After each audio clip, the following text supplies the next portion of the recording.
सास बनी डंडे वाली भूत। शिखा की नई नई शादी हुई थी। उसका मायका और ससुराल दोनों कानपुर में ही थे, इसलिए उससे मिलने उसके भाई अक्सर आते जाते रहते थे। ये बात शिखा की सास मीना को बिल्कुल पसंद नहीं थी। मम्मी जी, आज राहुल भैया आ रहे हैं। कौन? तेरे चाचा का लड़का? जी मम्मी जी। अरे पर वो तो दिल्ली में रहता है ना? हाँ मम्मी जी, उन्हें कल सुबह दिल्ली के लिए निकलना है, तो वो आज मुझसे मिलते हुए कल सुबह यहीं से निकल जाएंगे। हमने तो धर्मशाला खोल रखी है ना। कुछ कहा क्या मम्मी जी? मैंने कहा हाँ हाँ, आने दे तेरे भैया को, जमकर खातिरदारी करेंगे। अब तो कुछ करना ही पड़ेगा, इससे पहले कि मेरा घर धर्मशाला बन जाए। ये कैसी बातें कर रही हो मीना? सच ही तो कह रही हूँ। अभी इसकी शादी को साल भर भी नहीं हुआ और आए दिन इसके घर वाले आ धमकते हैं। अरे तो क्या हुआ, वो इसी शहर में रहते हैं तो हाल चाल लेने आ जाते हैं। इस बार मैं उनका हाल और चाल दोनों ही बिगाड़ दूंगी। अब बहुत हो गया जी। अरे ये कैसी बातें कर रही हो? हे भगवान, बस आप तो देखते जाइए। शाम को राहुल आता है। नमस्ते आंटी, कैसे हैं आप लोग? हम लोग तो ठीक है, तुम कैसे हो बेटा? मैं भी अच्छा ही हूँ आंटी।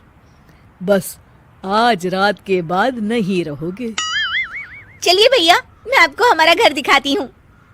रात में खाने के टेबल पर शिखा, रोहित कहीं दिखाई नहीं दे रहा।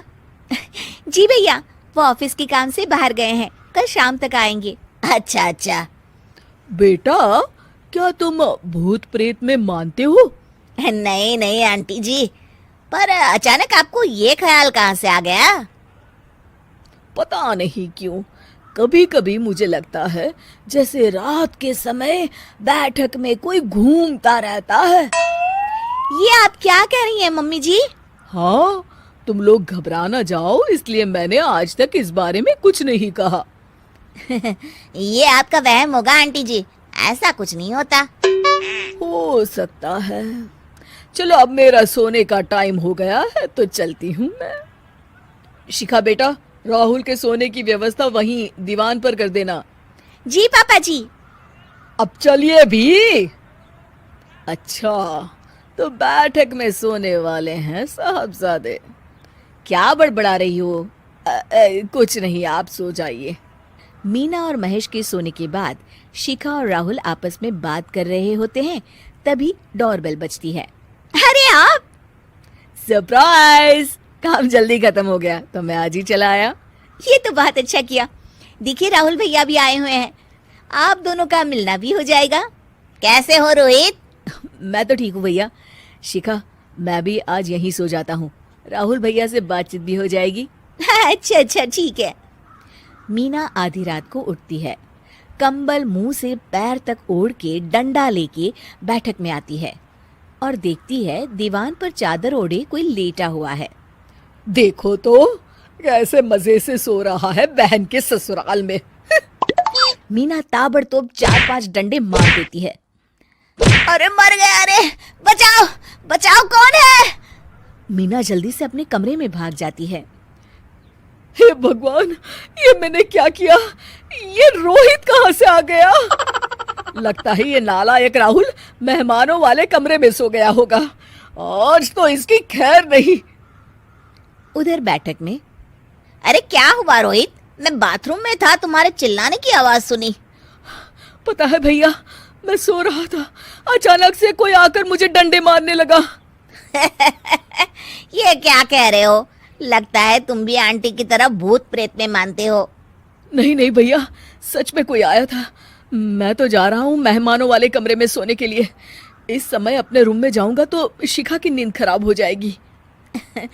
ठीक है भाई, जाओ तुम, जहाँ तुम्हारा भूत डंडा लेके ना आ सके। थोड़ी देर बाद मीना कंबल ओढ़ के डंडा लेकर मेहमानों वाले कमरे में पहुंच जाती है।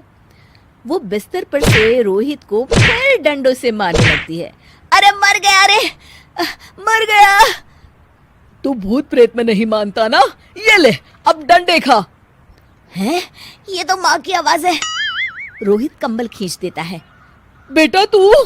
अरे ये क्या कर रही हो माँ? मार मार के मेरा भरता बना दिया आपने। माफ कर दे मेरे लाल, मैंने तो तुझे ही मार मार के लाल कर दिया। मैं तो उस राहुल के बच्चे को सबक सिखाना चाहती थी। राहुल भैया को?